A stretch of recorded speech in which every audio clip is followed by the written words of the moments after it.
Sud Radio, au cœur de la mêlée, Alexandre Priam. Vous êtes au cœur de la mêlée sur Sud Radio. On vit du top 14. On s'abreuve de top 14 depuis 14 heures. Tout cela a du sens et on est là jusqu'à 23 heures avec toute l'équipe Sud Radio rugby avec Maxime Sénat qui est la réalisation depuis 14 heures. Lui aussi craque parfois hors antenne. On pense fort à lui, aux Girondins de Bordeaux. Oui. Parlons des Girondins de Bordeaux et de La Rochelle. Ce soir, Nicolas Delage. Bonsoir Nicolas. Salut Alex, salut Maxime, salut à tous. Comment ça va? J'enchaîne. Ça va très bien. Non, ça va bien parce que pour un 30 décembre, je craignais le pire là pour les températures. Il fait très bon à La Rochelle. Il y a même eu du soleil. T'as vu sur l'île de Ré là, en train de flâner en famille. Ben oui, il y avait des kitesurfers partout. Non, vraiment bonne ambiance pour le dernier choc de l'année. Le choc ultime, parce que c'est tout simplement la dernière finale de top 14. On a la revanche ici, avec quand même une question, mais pour avoir prêté une oreille un peu à ce que tu disais tout à l'heure, c'est alors crise ou pas crise à La Rochelle? Parce qu'on peut se poser la question effectivement, s'il y a défaite aujourd'hui, ce soir pour La Rochelle, ce sera pas la crise de foi d'après réveillon, ce sera clairement une crise sportive. Et justement, en parlant de Ronan de Gara, moi je me pose quand même la question par rapport à lui, à ce qui s'est passé ces 2 dernières années. Est-ce que ça n'a pas été un management et une façon très oppressante de voir les choses? On sait qu'il y a des coachs qui, par des fonctionnements parfois très costauds, j'y venais. Tu vois, l'esprit. Ah, très bien. C'est ce que je sous-entendais. C'est l'aspect corrosif de son coaching est peut-être difficile pour les joueurs au Stade Rochelais. En tout cas, commence à être avec le poids des défaites aussi. Voilà, en mettant un petit peu tout ça ensemble, ça peut être difficile à gérer. Il y a quand même des petites erreurs. C'est-à-dire que souvent, ça manque de justesse technique, l'efficacité, tout ce que tu veux, notamment au niveau de l'attaque. Mais est-ce que c'est pas, en fait, est-ce que c'est pas finalement à l'arrivée, à cause d'un management qui était très difficile, qui est très éprouvant, et puis peut-être aussi la finale qui n'a pas été digérée. Peut-être qu'il n'y a pas eu le travail qu'il fallait faire après l'été. Ouais, exactement. Tu sais, dans les têtes à La Rochelle, on en parle beaucoup. Aujourd'hui, j'ai pas parlé avec beaucoup de personnes, notamment des supporters du Stade Rochelais, mais ils pensent tous à ça. Ça a été tellement destructeur ce qui s'est passé sur les 2 dernières minutes de la finale. Il y a eu une chape de plomb et je pense qu'elle n'est pas levée. Donc aujourd'hui, en battant Toulouse, on pourrait peut-être faire d'une pierre deux coups pour le champion d'Europe, c'est-à-dire s'alléger un peu l'esprit et surtout alors se relancer sportivement et peut-être digérer enfin cette finale terrible qui s'est finie de façon terrible. Oui, je pense qu'il y a encore une petite chape de plomb psychologiquement. Nous rejoint aussi au micro Sud Radio nos 2 consultants. Salut Yohan Huget. Bonsoir. Comment ça va Yohan? Vous allez bien? Moi ça va très bien. Ça va très bien. Vous? On a vécu une belle journée de rugby. Je te sens bouillant pour le match de ce soir et bouillant pour le qui je suis. Tiens, si Nicolas Delage est partant, il participera au qui je suis, Nico. Salut, avec plaisir. Je reste connecté. Salut Yohan. Ça va Nico? Il y aura un 3e participant, un certain Philippe Spanghero. Salut Philippe. Bonsoir messieurs. Philippe, tu as la ceinture de qui je suis que tu remettras en jeu ce soir, on le rappelle. Bien sûr. Je te sens parce que la semaine dernière tu as été absolument extraordinaire. Donc on a tous des doutes sur ta performance. Mais n'importe quoi, il n'a pas été arrêté. Il dit Philippe et il réfléchit. Il a gagné 6-1. Écoutez, j'ai fermé le livre, on passe à notre chapitre. D'accord, arrêtez. Ok, très bien. Tiens, un petit qui je suis pour vous pour commencer. Je suis né à Sarlat, à la Canéda, le 21 octobre 1968. Laurent Travers, il n'y a que lui qui est né à Sarlat. Bien sûr, facile. Oh là, très fort. Très fort. Mais le pire, c'est que tu l'as fait la semaine dernière. Et au bout d'un moment, j'ai gagné entre Laurent Travers. C'est vrai qu'on a fait Laurent Cardona en qui je suis.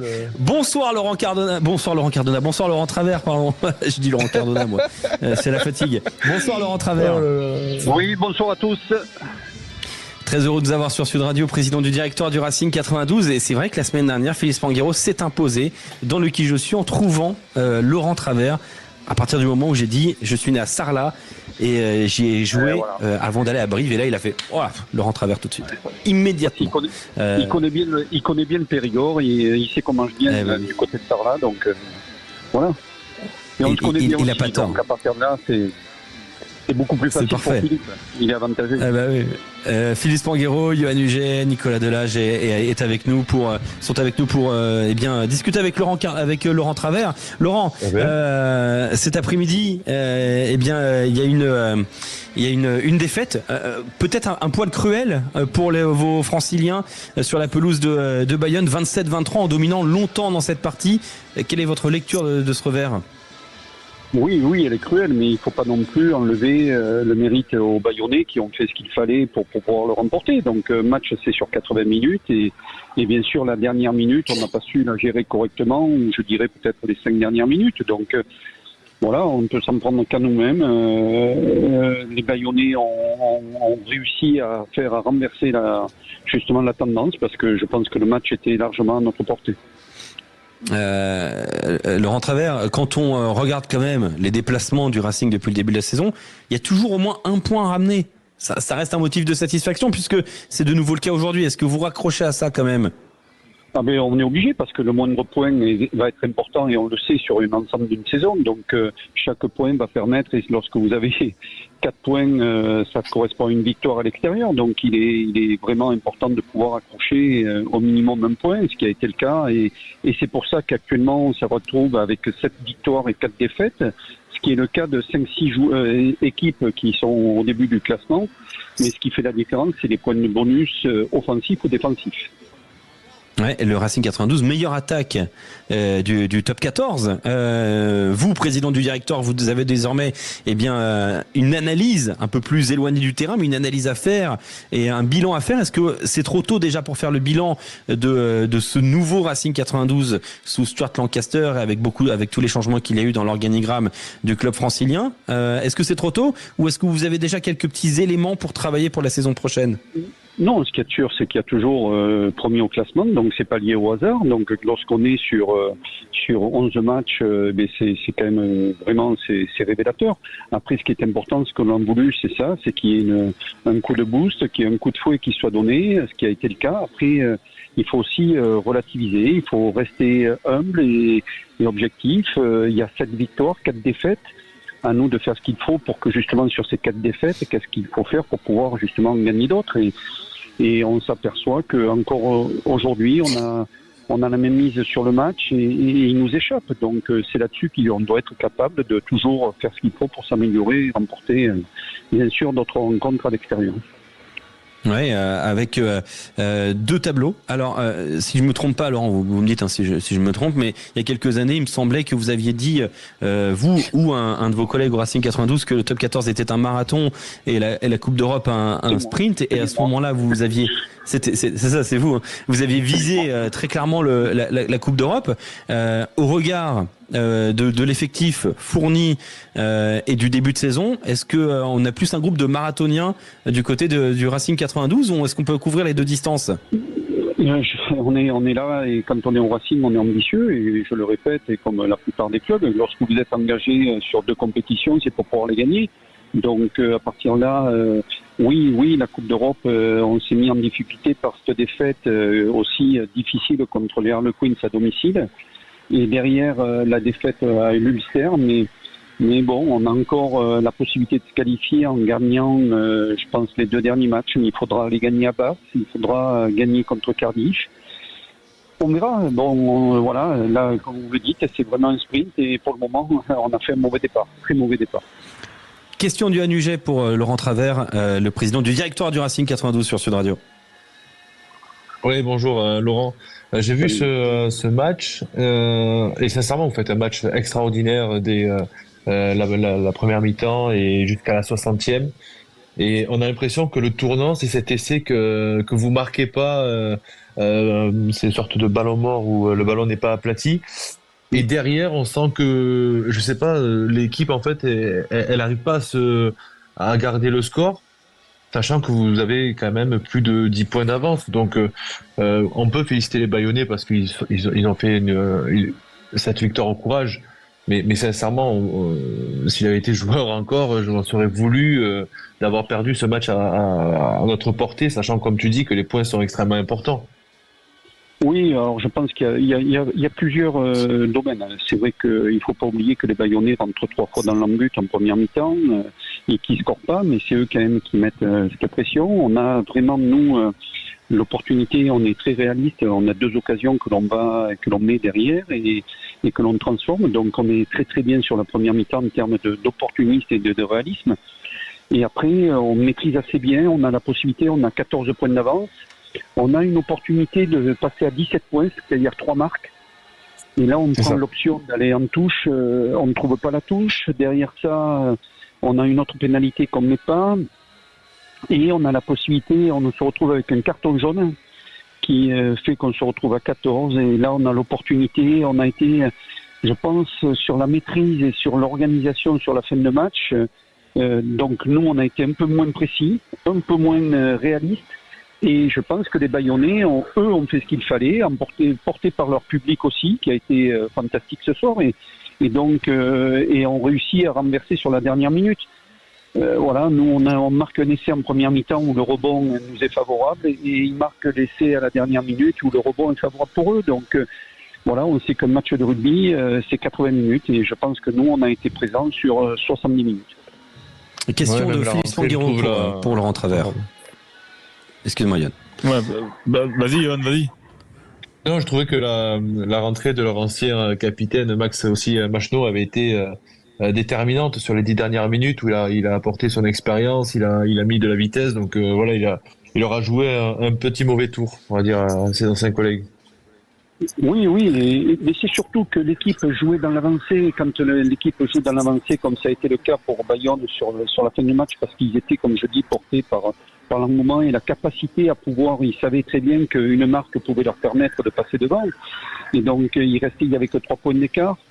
Et donc, à partir de là, je pense que Max a réussi à faire ce qu'il fallait pour justement rendre encore plus ces ballons rapides qui a été mis justement par ses avants qui ont fait un travail justement sur les 5 ou 10 dernières minutes. Très bon boulot. Quoi. Donc, question de Philippe Spanghero pour Laurent Travers. Ouais, une question un peu plus personnelle. Toto, on se connaît bien. Ça fait plus de 20 ans que tu étais sur le terrain, d'abord à Clermont, après Montauban, Castres, le Racing. Et je sais que t'es passionné de terrain. Et même si ça fait quelques années que se dessine ce nouveau poste pour toi, est-ce que là, d'y arriver à cette intersaison, la fin de saison dernière, où t'étais encore au contact du terrain, ça a été dur cette transition mentalement à amorcer ou pas du tout? Alors, dur, je ne vais pas aller jusque-là parce que c'est quelque chose qui a été décidé, que ça soit avec le président M. Lorenzetti et bien voulu. Donc, sur ce plan-là, il n'y a aucun souci puisque il avait été décidé que je continue. Je pensais qu'il était nécessaire pour le club, pour les joueurs, mais aussi surtout pour l'équipe qu'il y ait un coup de feu qui soit mis en place. Et le choix du président et de M. Lorenzetti, ça a été de dire ok, pas de souci, et on va le faire ensemble et c'est toi qui vas décider. Donc je pense que sinon c'était à moi de prendre une autre voie. Donc je suis très heureux de cette nouvelle expérience. Après, ce qu'il y a de sûr, c'est que quand quelqu'un a fumé pendant 21 ans et qu'on lui demande d'un seul coup d'arrêter de fumer, c'est pas simple. Donc il y a Coacher, des c'est une moments drogue où... Oui, parce qu'on est pris par ce jeu, par le rugby, par le terrain, par la stratégie, l'adrénaline qu'il peut y avoir autour. Donc voilà, mais j'ai la possibilité de pouvoir aussi vibrer sur d'autres domaines et j'en suis très heureux. Après, on verra de quoi sera fait l'avenir, mais ce qu'il y a de sûr, c'est que je n'ai aucun regret parce que ma nouvelle expérience sera quelque chose qui permet aussi de construire toujours l'avenir. Je pars du principe qu'il faut regarder toujours vers l'avant. Et pardon, pour finir, avec le recul, est-ce que tu sens que c'était le bon moment, un nouveau discours, un nouveau management sportif?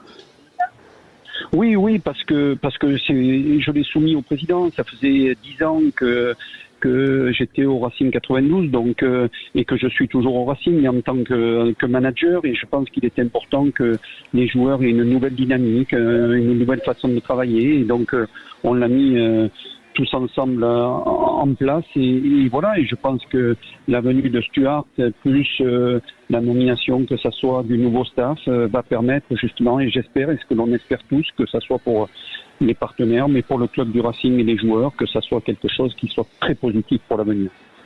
Allez, dernière question pour Nicolas Delage, notre commentateur à La Rochelle ce soir, commentateur de La Rochelle Toulouse. Nicolas, en direct Salut de Laurent, c'est une question qui fait suite à celle de Philippe justement. Qu'est-ce qu'il apporte concrètement avec ton regard maintenant extérieur, Stuart Lancaster, parce qu'on le voit, des fois il y a des gros plans sur lui en tribune, on le voit assez passif, et on se demande s'il apporte surtout techniquement, mentalement, qu'est-ce qu'il apporte de différent par rapport aux années précédentes au Racing? Non, ce qu'il apporte, je pense que c'est un complément, mais c'est une autre vision qui amène une nouveauté aux joueurs. On le sait, quand quelque chose est nouveau, c'est toujours attrayant, c'est toujours motivant, et je pense que son approche sur le côté anglo-saxon, avec un peu plus de rigidité, de fonctionnement, et aussi son expérience avec, que ça soit avec l'équipe d'Angleterre et le Leinster, peut permettre peut-être à l'équipe de basculer. Vous savez, on s'est qualifié tous les ans, on a fait 3 finales de Coupe d'Europe, on a fait des demi-finales, on a fait 16 quarts de finale, et donc c'est de pouvoir basculer pour que justement on arrive en finale et de finir par, j'espère, continuer pour le Racing, en gagner d'autres. La quête du titre pour le Racing 92. Merci beaucoup Laurent d'avoir été avec nous. Toujours un plaisir de vous avoir sur Sud Radio, et belle saison pour le Racing. Et continuer. Voilà. Et après, si tu t'ennuies et que tu veux venir faire 2-3 qui je suis avec nous, t'es le bienvenu. Bon, après, le niveau est élevé, hein, on n'est pas. C'est ce que j'allais vous dire. Je suis pas encore. Là, j'aurais besoin de m'entraîner parce que vous êtes vraiment au top. Donc là, pour le moment, j'ai besoin d'encore apprendre. Il y aura un joueur du Racing 92 ce soir. On t'enverra quelques tutos. Il y aura un joueur du Racing, seul moi sais qui ce sera, mais ça promet. On va encore passer un super moment. Bon courage et continuez comme ça. Merci beaucoup Laurent Travers, président du directoire du Racing 92. Revenons un petit peu donc sur cette journée, sur cette 11e journée de Top 14, avec, on rappelle les résultats. Ça avait commencé hier, la victoire de Oyonnax face à Pau 34-13, et la victoire de Bordeaux à Clermont 40-35, le succès étriqué de Lyon face à Montpellier 20-18, victoire aussi serrée de Bayonne face au Racing 92 27-23 au terme d'un match assez dingue, et notamment d'un essai de Rémi Baget dans les derniers instants, essai extraordinaire que vous réécouterez dans un instant. Toulon s'est imposé face au Stade Français Paris 19-5. On fait un petit peu le bilan de cette journée avec vous, auditeurs Sud Radio, avec Philippe Spanghero, avec Yoann Huget, avec Nicolas Delage s'il veut participer. Pour vous, le résultat le plus marquant de cette 11e journée? Un seul résultat marquant. Le tour de table, Yoann Huget en premier. Pour moi, c'est la victoire de Bordeaux à Clermont. Sincèrement, ça a été. Pourquoi ? Parce que c'était déjà un superbe match. On s'est régalé. On a pris beaucoup de plaisir à voir ce match. Il y a eu des essais, un match assez ouvert, pas trop axé sur la défense. Mais on a trouvé une équipe, sincèrement, de Bordeaux. En maîtrise, même s'il marque des essais, mais c'est un collectif encore une fois qui ressort avec des grosses absences comme Penaud, Jalibert, et on voit que voilà, ça marche encore, et ça marche. Ouais, je suis plutôt d'accord avec toi sur le choix de cette victoire de l'UBB à Clermont. Philippe Spanghero, est-ce que tu as un autre match comme ça qui te vient en tête? Ah ouais, moi je retiens Bayonne avec ce retour dont on vient de parler, match très important en plus pour d'un point de vue comptable pour les Bayonnais à ce moment de la saison, et donc ce caractère pour aller chercher cette victoire. Ouais, parce que c'est vrai que il y avait eu peu de matchs à domicile pour Bayonne cette saison, et c'est vrai que le classement était un petit peu erroné entre guillemets. Il fallait avoir un regard un peu plus sur le classement britannique, et au classement britannique, ça a quand même un petit peu changé des choses dans les rangs on va faire un point justement dans un instant sur le classement britannique, mais c'est vrai que ça a été plus positif désormais pour cette équipe de l'Aviron bayonnais qui avait très peu reçu et désormais, bien avec cette victoire à domicile qui s'est jouée à peu de choses, hein, au classement britannique par exemple, Bayonne est 8e du top 14 avec 8 points. Vous savez, le classement britannique est particulier, hein. Quand on gagne à l'extérieur, ça fait 4 points. Quand on perd à l'extérieur, ça fait 0 points. Quand on gagne à domicile, ça fait 0 points. Et quand on perd à domicile, ça fait moins 4 points. Ce qui fait que du coup, par exemple, au classement britannique, eh bien, Bordeaux est deuxième de ce championnat. Par exemple, La Rochelle est 9e, Perpignan 13e, Montpellier 14e. Bon, ça c'est comme dans la réalité, Perpignan qui ira demain du côté de Castres. Nicolas Delage, quel est toi le choix du match qui t'a marqué le plus dans cette 11e journée? Ça peut être un match déjà choisi, hein, bien sûr. Nicolas Delage qui a fait le choix de rien du tout. Je crois qu'il a fait le choix de la bourriche d'huîtres, mais pourquoi pas pour Nicolas Delage, hein, même si faut pas qu'elle vienne d'Arcachon. Il y a un petit souci sanitaire là ces derniers jours, au grand dam de Maxime Sénat qui. On en parlera demain à 10h avec Vincent Ferniaud. Ah bah voilà, ça c'est magnifique, c'est du teasing. On est fort. C'est très bien fait. Le joueur du week-end, qui est-ce, Philippe Spanghero?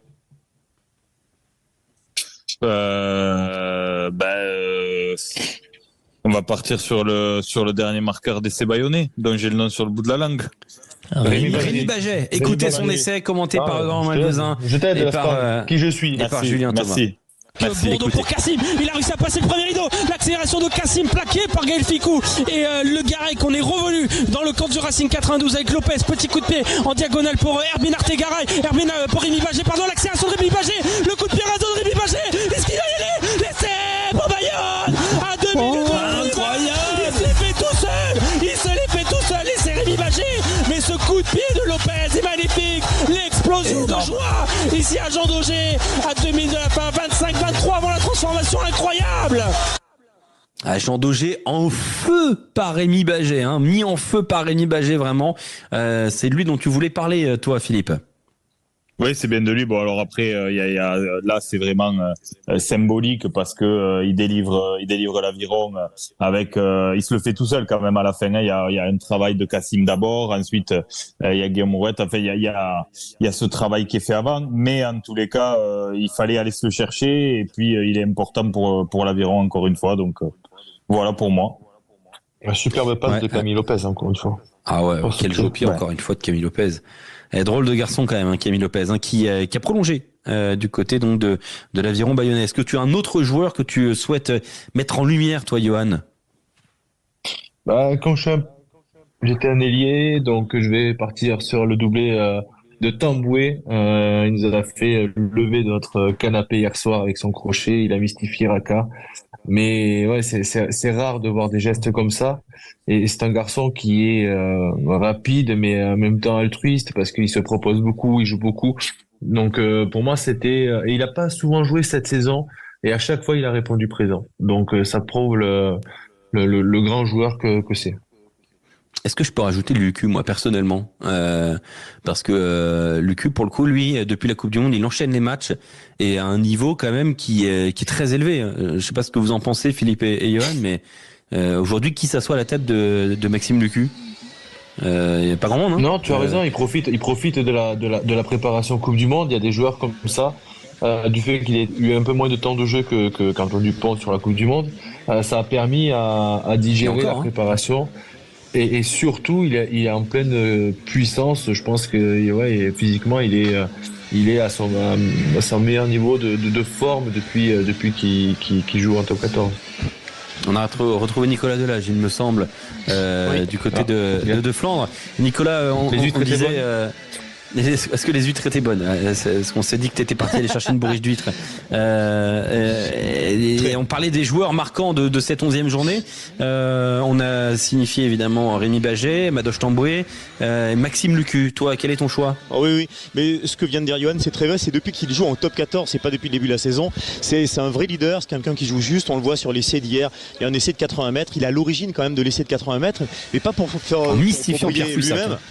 Ouais, et puis après surtout, il joue très bien le coup dans le rythme, il arrive à fixer parfaitement le rythme au niveau de la passe. Tout ça c'est parfait. Donc je pense que l'UBB en ce moment est très dépendant de Maxime Lucu.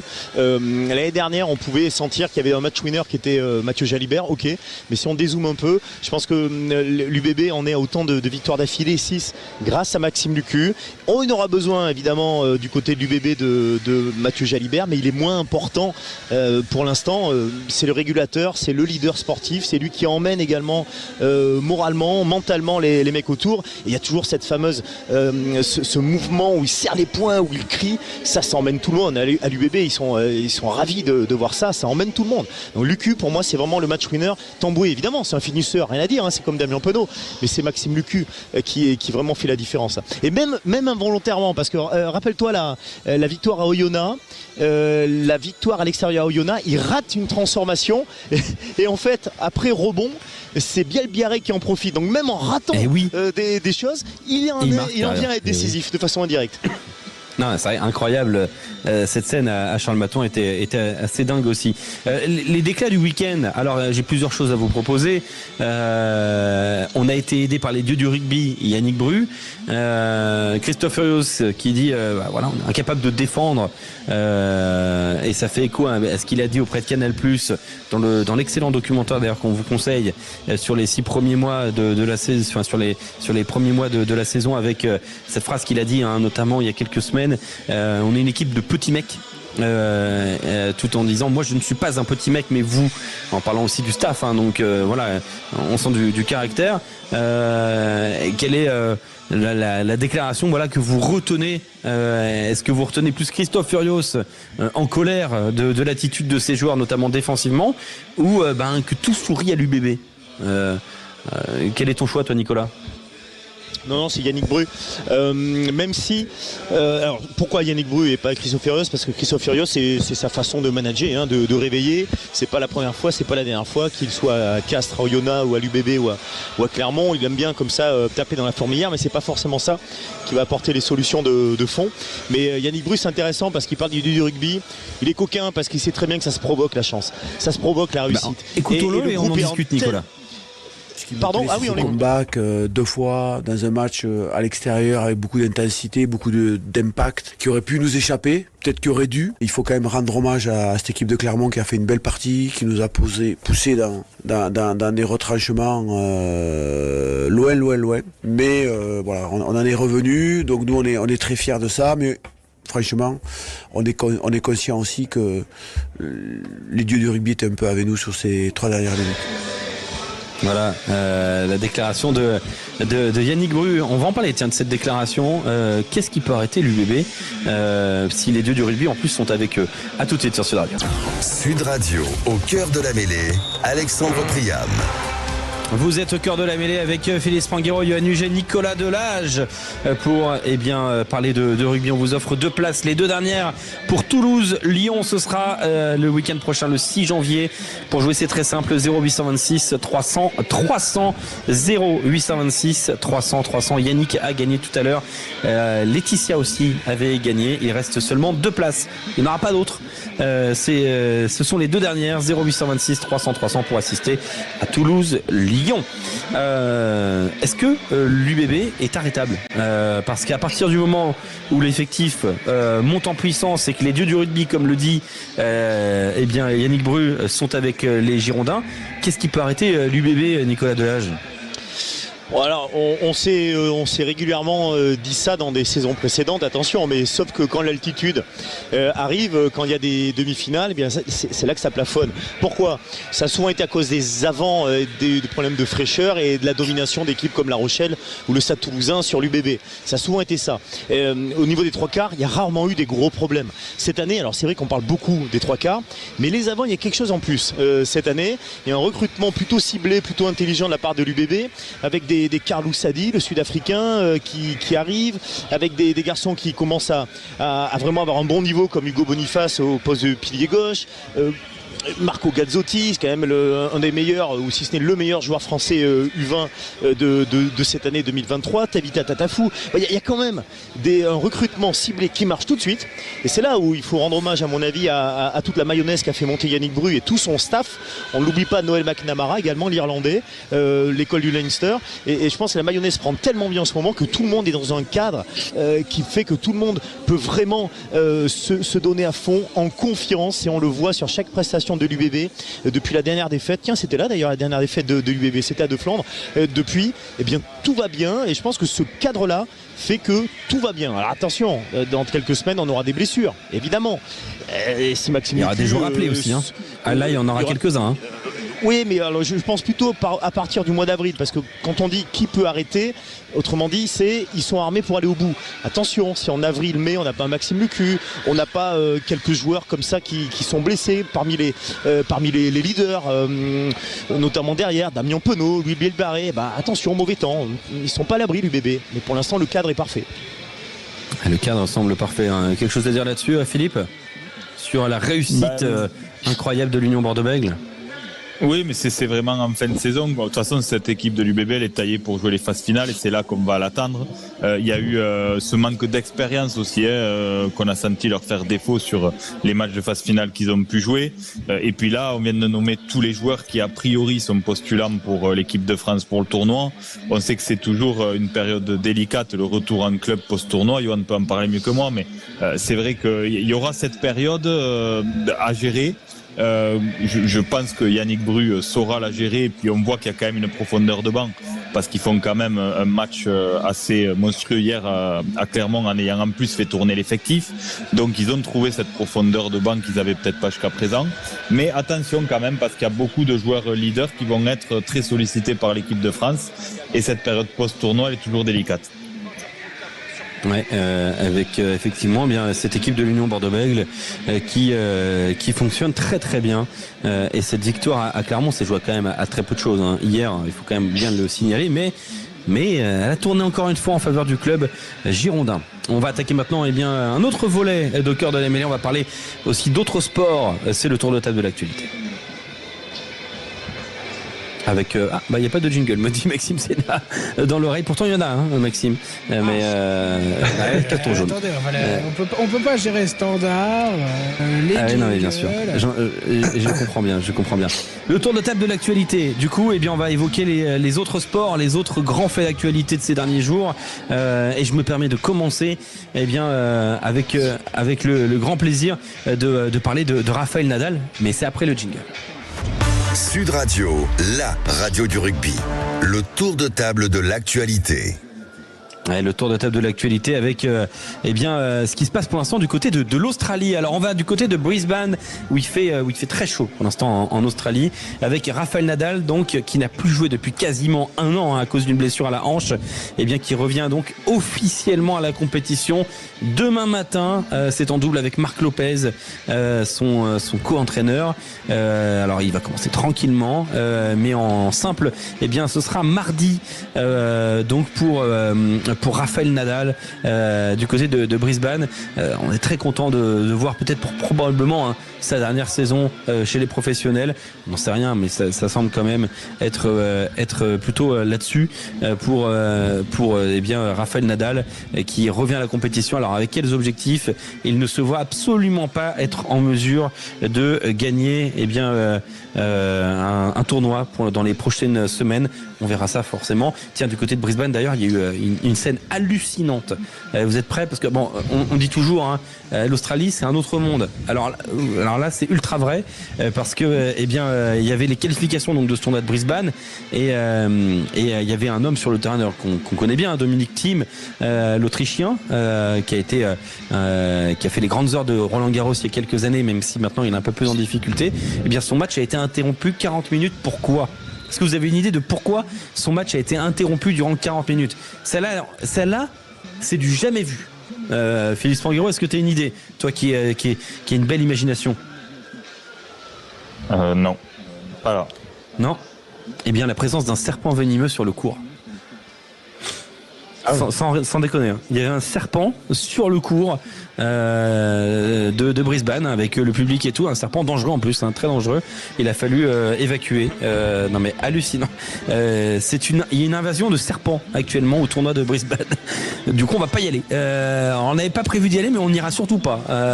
Je sais pas comment vous êtes avec les serpents, mais moi personnellement, c'est pas trop mon délire. Mais je crois que c'est pas trop ton délire non plus, Johan. Hein? Non, t'as bien résumé, j'irai pas. Voilà.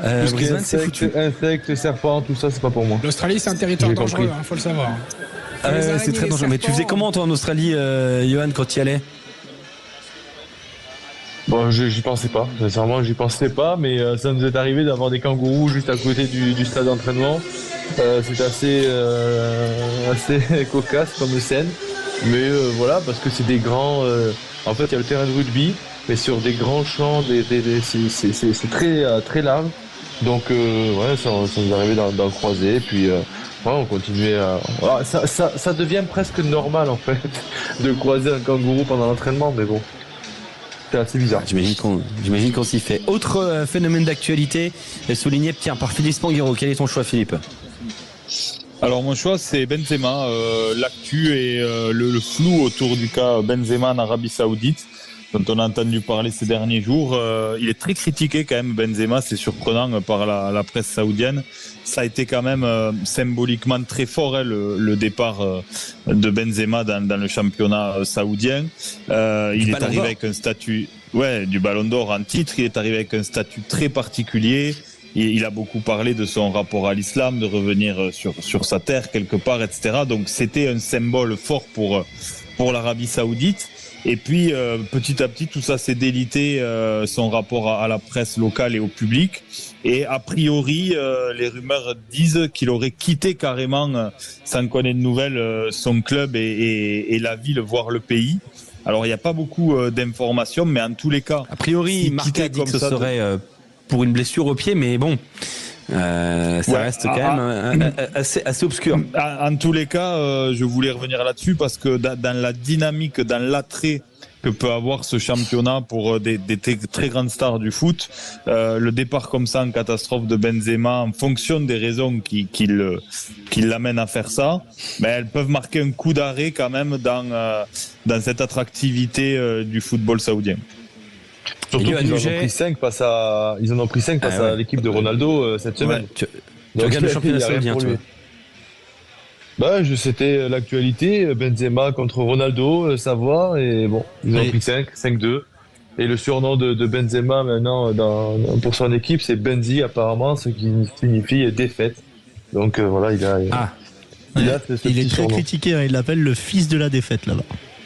C'est ça, exactement. Sympathique. Et il a totalement supprimé son compte Instagram. Non, mais il a désactivé son. Mais c'est quand même dingue de la vitesse à laquelle tout ça va.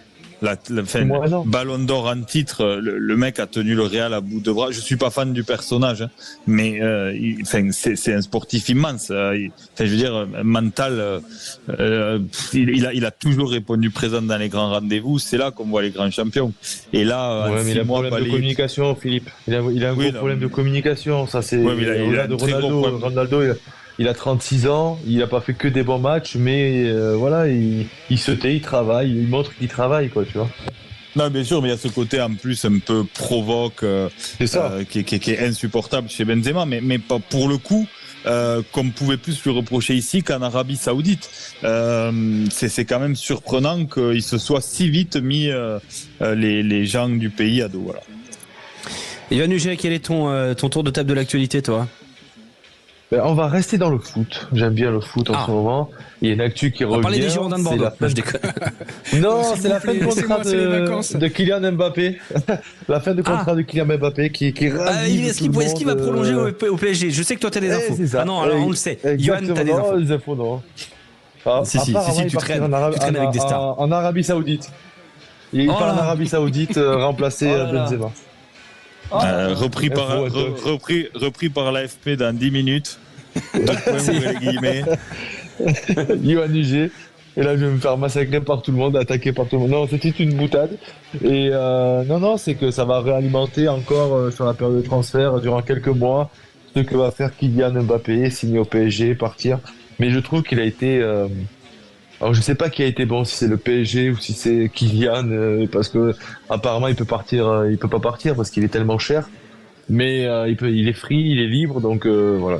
Je me dis comment on peut laisser un joueur libre comme ça, à ce niveau-là, avec autant d'argent en jeu. C'est assez paradoxal. Il fait ce qu'il veut à Paris. Ah ouais, non, c'est un peu le chef mais du de toute façon, on verra comment ça va se passer, mais c'est sûr que ça va entretenir nous médias pendant pas mal de semaines. Le qui je suis, vous l'attendez. Le qui je suis nous attend. Allons-y. Sud Radio, au cœur de la mêlée. Alors, puisqu'on ne se connaît pas, présentez-vous. Présentez-vous. Les gars, qui je suis? C'est moi.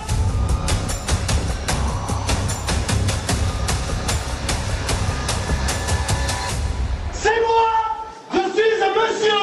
Ça, c'est se présenter. Ils sont trois.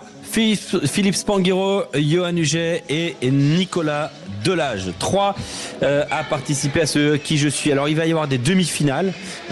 Pour se qualifier pour la finale, eh bien il faut trouver 2 joueurs. Dès que vous avez 2 joueurs, vous êtes qualifié pour la finale. C'est aussi simple que cela. La finale se jouera avec le premier arrivé à 6 comme la semaine dernière. Donc c'est une version XXL de ce qui je suis. Est-ce que tout le monde est paré? Ready. Capitaine, c'est bon? Johan, Philippe, tout le monde est prêt? C'est qui le capitaine? Expliquez-moi d'abord, je sache. Ah bah, c'est Philippe le capitaine, c'est lui qui a gagné c'est le grand champion du qui je suis. Mais qui terminera avec la ceinture? Et on va le savoir tout de suite. C'est parti. Je suis né en 1969 à Villeneuve-sur-Lot. Mais c'est à Bergerac que je commence chez les jeunes, puis aussi en senior. Philippe Juillet. Herbani. Juillet.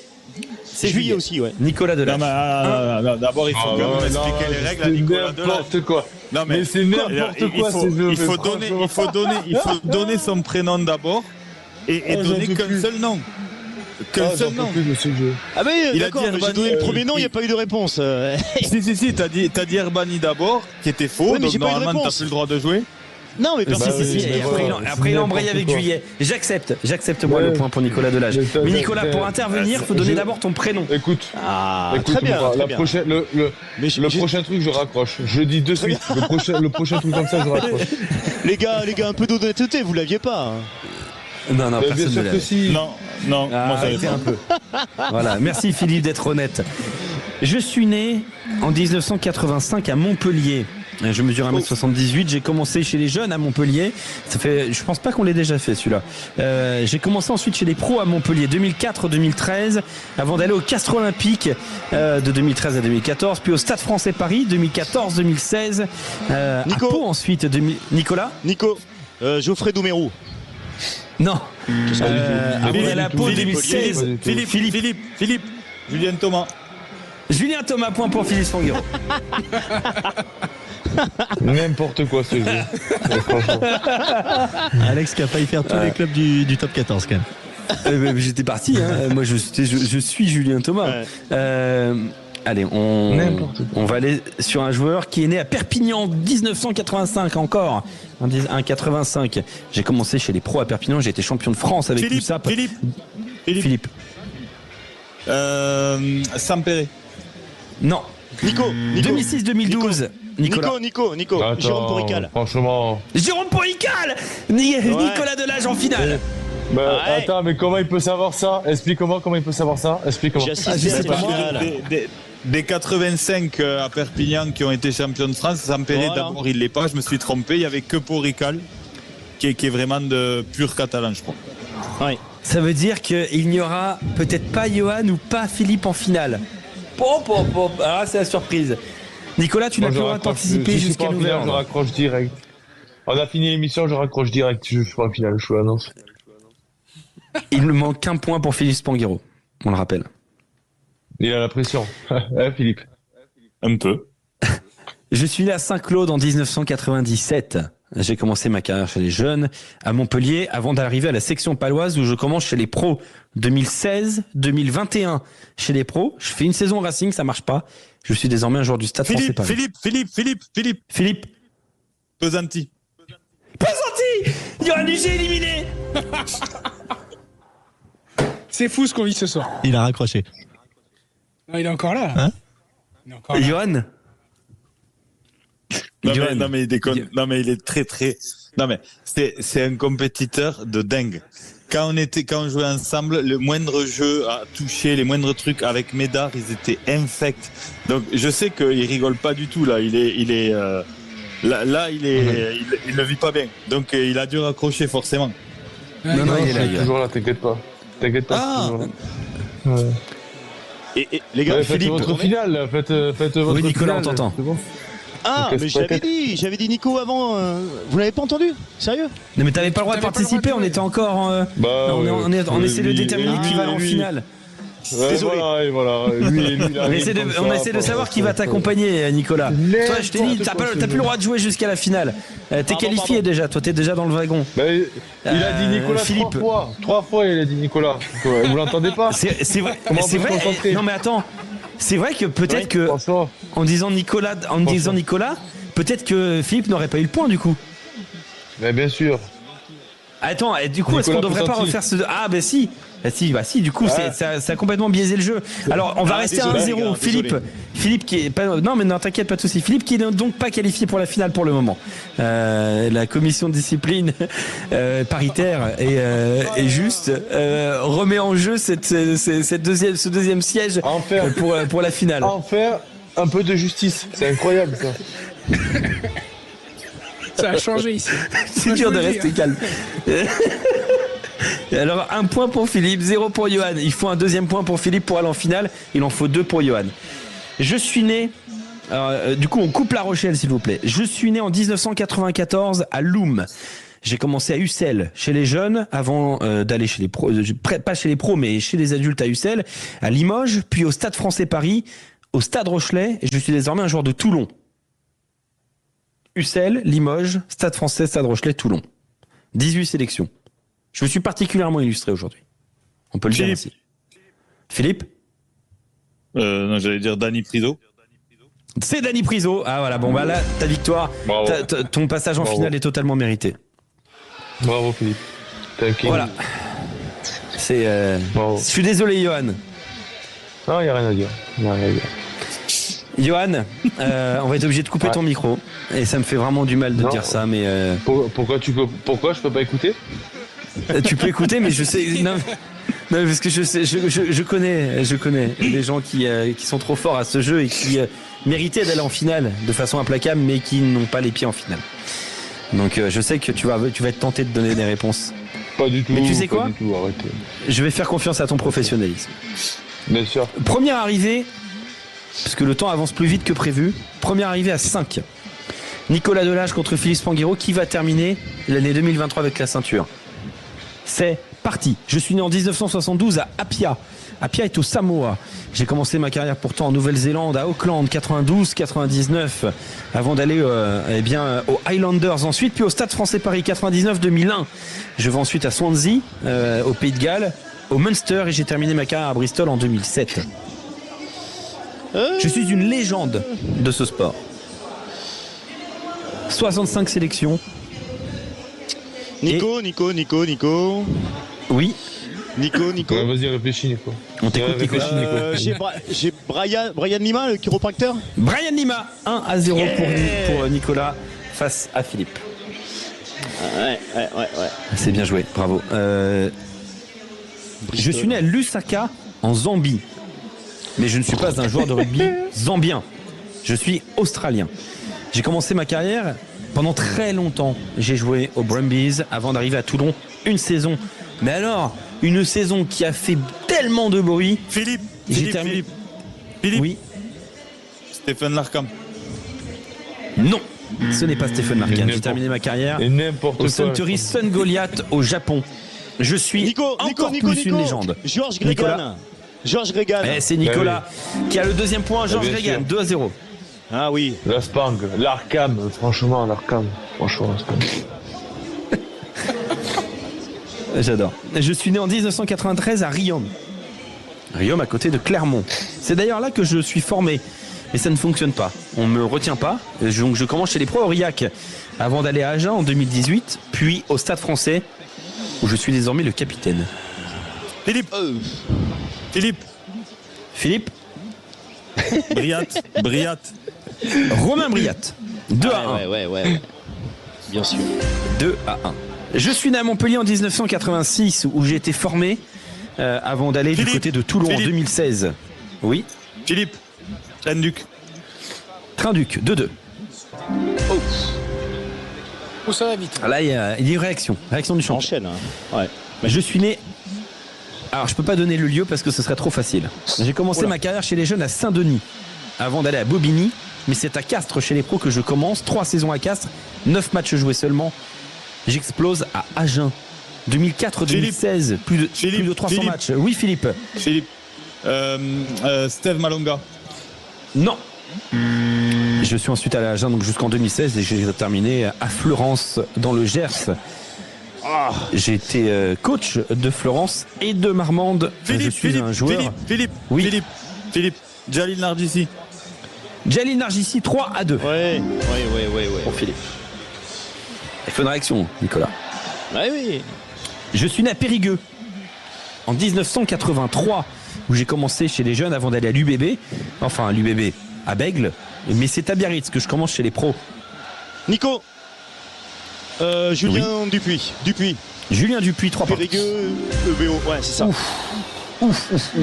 3 partout. La finale de rêve. Il faut 5 points pour remporter le qui je suis exceptionnel. Continue, toi. Ah non, j'ai dit il faut 5 points. Je suis descendu de 6 à 5. C'est vrai, mais c'est vrai que c'est la finale exceptionnelle. C'est la finale qu'on attendait tous, évidemment. Bien sûr. Continuez, vous allez voir. Je suis né dans un lieu que je ne peux pas révéler. J'ai commencé ma carrière chez les pros à Colomiers. 2003-2004, avant d'aller à la section paloise, 2004-2006, à Toulouse, 2006-2017. J'ai terminé ma carrière au Racing. Philippe. Oui. Pato Albacete. Pato Albacete. Bravo. Oh là là, bravo. 4-3. Bravo. Ouais. Balle de match pour Philippe Sponguero. C'est quand même extrêmement serré. Je suis très impressionné du niveau affiché par nos deux challengers ce soir. Vraiment du très très haut niveau. Je suis né à Bridgend. Alors c'est au Pays de Galles, je le précise. J'ai commencé ma carrière à Clonecley avant d'aller à Swansea, aux Ospreys, aux Saracens, à Toulon. 2011 à Toulon. Ça marche pas du tout à Toulon. Je vais ensuite au Cardiff Blues, au London Welsh, à Bath, Bristol et aux Dragons. Nicolas. À Bath, tu dis. Ah merde. Thomas. Non, il a joué pas du tout, c'est dans le centre, 1 milliard de clubs. Philippe. Les gars. Jamie Robinson. Mais non. Pas du tout, Philippe. C'est le centre. C'est le centre, numéro 12. Je suis connu pour être un peu excentrique. Et voilà. Ah mais oui, putain. Ah, j'ai son nom sur le Ah, Nico, Jamie Roberts, c'est possible? Non. Mais non. Hugh Jones. Il a été mis à pied à Toulon. C'est pour ça qu'il est parti. Mais oui, il mettait du autobronzant tout le temps là, putain. Et voilà. Oh. C'est lui. Ah oui, c'est lui. Ah oui. Ah, si, c'est lui. Mike Phillips. Gavin Henson. Oui. Yes. Gavin Henson, ça fait 4 partout. Il y aura donc sa tête oh là là. Ouais. Oh, ça va être incroyable. Ça se joue sur ce joueur-là. Vous êtes prêts? Ah, yes. C'est magnifique. Ouais. Je suis né à Klerksdorp, en Afrique du Sud, en 82. Avec tes lieux improbables. Je suis né en Afrique du Sud en 82. Ouais. J'ai fait la majeure partie de ma carrière d'abord aux Bulls, puis aux Lions, avant d'arriver au Biarritz Olympique en France. 2007-2009. 2007-2009. J'ai poursuivi et terminé au Racing 92 de 2009 à 2015. Aïe. J'ai 32 sélections avec l'Afrique du Sud en 3 saisons. Il a fait plein de commotions, lui. C'est lui, hein. putain. Je pouvais jouer troisième ligne ou deuxième ligne. Oui. Sacré gabarit. Il est dur, hein, celui-là. Vraiment, je l'avais volontairement fait difficile. Ah, je le vois. Mon prénom est Jacques. Jacques Crogneux. Philippe. Jacques Crogneux, Philippe Sanguiro. Nico. Oh non, je dis Crogneux, Nico. Elle est belle la finale. Hein. Non. La finale rêvée. T'as compris. T'as compris. Attendez, les gars. Vidéo. Vous avez pas le ralenti là? J'ai dit avant. Non. Il faut dire le T'as prénom. rien dit du tout, Nico. Non, mais j'ai dit Crogneux. Nico, Attendez, Nico. Nico. Non. Ah, moi j'ai entendu non, les t'as deux rien dire dit. Crogneux, mais personne n'a donné son prénom. Est-ce qu'on peut accepter ça? Si, j'ai dit le Mais prénom. évidemment, je l'ai dit moi aussi. Le Non, prénom. non. Après, c'est vrai. Non, vous avez d'abord donné la réponse avant de donner C'est ça. votre prénom. Je suis d'accord. Donc les deux réponses sont invalidées. Vous savez quoi? Les deux réponses sont invalidées. 4-4 toujours. On n'a plus qu'une minute. Hein. Je suis né à Toulouse en La finale 92. J'ai joué dans deux clubs, Toulouse et Perpignan. Je suis toujours à Perpignan, même si je suis un peu absent. On ne me voit jamais. Oh là là. Mes initiales sont JBP. Philippe. Jean-Bernard Pujol. Jean-Bernard Pujol. Victoire de Philippe Spanghero. Je t'aide. Bravo. Ouais. Bravo. Et une équipe de mauvais perdants par ici. Oh là là. Allez. Bonne année, messieurs. Johan, Mais attendez, Johan, je suis désolé pour tout. Bravo. Personne me fait la hola là, il n'y a pas de. Non, bravo, y a pas de petit. Philippe, Allez, tu es le champion bonne des année. champions. Mais Pujol, je savais pas là. USAP encore, bravo. Excusez-moi les gars. Non mais les gars, ça vous dérangerait de me faire un petit truc sur les réseaux sociaux, une petite story en vous filmant? Faut demander à Adrien ça. Mais pour ça, il faudrait que tu mettes ta caméra, mais vu que tu es toujours à poil, c'est compliqué.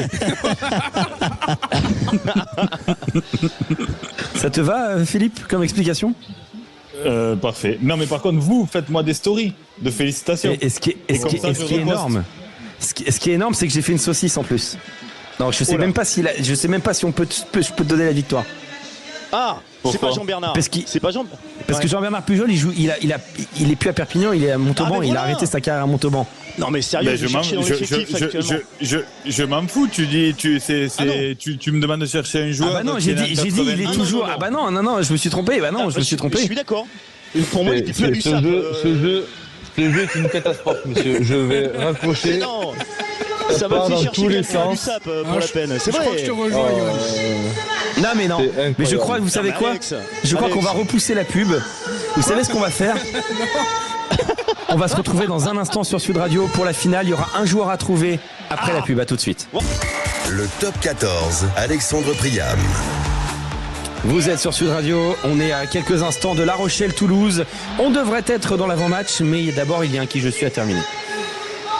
Il y a eu 2 irrégularités en défaveur puis en faveur de Philippe Spanghero. Nous sommes donc sur un 4 partout. Le 5e point étant victorieux. Nicolas Delage contre Philippe Spanghero. Est-ce que vous avez quelque chose à dire? Est-ce que vous êtes prêts? Oui, j'ai à dire que c'est n'importe quoi. T'es pas d'accord? Non mais allons-y. Ok, vous êtes prêts? Yes. Ça va être une épreuve de rapidité. Je suis né à Brive-la-Gaillarde en 1978. J'ai commencé ma carrière chez les jeunes à Messac avant d'arriver au CAB. CAB où je commence ma carrière, mais je ne fais que 4 matchs chez les pros. Je vais ensuite à Agen, 97-2001. Philippe Alors, premier. Hein. Nico. Philippe le premier, très clairement. J'ai perdu. Cédric Emmans. Facile. Ah oui, Cédric Emmans. C'est ça. Et voilà la victoire. La victoire, Sûr. cette fois-ci, elle est incontestable pour Philippe Spanghero. Le 10e, 2 bravo, secondes. Philippe. Bravo. Eh ouais. Philippe, bravo. Est-ce que tu as un discours de vainqueur? C'est pour celui-là quand même. Bravo. Non, mais vous pouvez pas savoir comme ça me prend au trip ce jeu et donc à chaud comme ça, j'aurais peur. Non, mais j'aurais peur d'oublier des gens qui ont été importants dans ce parcours qui a pu m'amener jusqu'à ce jour important finalement. Parce que tout ça, c'est l'histoire d'une vie, c'est l'histoire du rugby, de ces hommes, de ce qui fait qu'on est là tous ensemble et qu'on a plaisir à se retrouver tous les week-ends. Donc je vais mûrir un discours et je pense que je ferai une vidéo sur les réseaux sociaux et dans laquelle vous serez tagués quand j'aurai les idées claires. Si tu le fais. Il y a la Philippe, Rochelle. Il y a la je Rochelle. te me défie de le faire. On la Applaudis par repartage. Marcel. Non mais je vais le faire. Je vais le faire ce soir quand j'aurai retrouvé mes esprits ou demain matin. Et en tous les cas, vraiment, je crois qu'on ne peut pas être bon sans avoir des bons challengers. Et Johan, je dois lui rendre hommage, a été un challenger exceptionnel. Pas Nico, ok, Johan. Non, mais ça, c'est pour faire plaisir à Johan, ça. Non, mais tout. Johan, ça te fait plaisir quand même, ce petit mot de la part de Philippe. Je crois que non. Non mais Johan, Je répondrai même pas à ça, monsieur. non mais Johan, ça a été régulier. Nico, il a joué avec nous moins souvent. Avec Johan, ça a été l'émulation, voilà, au fil des semaines. Et Nico en apothéose sur cette finale. Tu m'as tiré vers le bas, la Spang. Tu m'as tiré vers le bas. C'est ça qu'il faut te dire. Tu m'as tiré vers le bas. Après on dit ce qu'on veut, mais après je sais que ce qui a fait que tu as fait cette carrière là immense, je te connais, tu es un sanguin, mais tu vas dormir dessus et demain tu feras ton autocritique et je sais que tu vas progresser beaucoup et qu'en 2024 ça va redevenir très dur de te battre, je le sais. Bon messieurs, je vais vous laisser Johan. pour ces conneries. Johan, ton pronostic pour ce soir, La Rochelle-Toulouse. J'ai bien peur qu'on ait une victoire de Toulouse, messieurs. Décidément, ça va être que des défaites pour toi ce soir, c'est terrible. Non, je dis ça rigolo, bien évidemment. Hey Johan, toutes aux excuses pour ça, de t'avoir embarqué dans ce qui je suis. Mais effectivement, moi je suis sûr qu'en 2024, tu seras au rendez-vous, bien sûr. Merci Johan, très belle soirée à toi. Merci beaucoup, merci messieurs. Philippe, très belle soirée aussi à toi, le grand champion. Et bon match. Julien Thomas, bonsoir, rebonsoir Julien. Ah ouais? Il n'est pas encore arrivé, tu. Ah bah il va arriver, j'espère. Ce serait bien, ça nous arrangerait bien d'ailleurs qu'il soit là. Il nous écrit, messieurs, qu'il est à l'entrée. Il nous écrit qu'il est à l'entrée, mais comme il se trompe à chaque fois de porte d'entrée. C'est bon, j'ai retrouvé le badge et je lui ai ouvert la porte. Fermez la porte, il rentre par la fenêtre. Julien Thomas. On rappelle quand même que Julien Thomas qui a été le premier à répondre pour lui-même. Hein. Ça nous rassure quand même. Parce que j'ai vu le texto 20h46. Julien Thomas. Il me dit Julien Thomas. Donc ça c'est quand même très beau.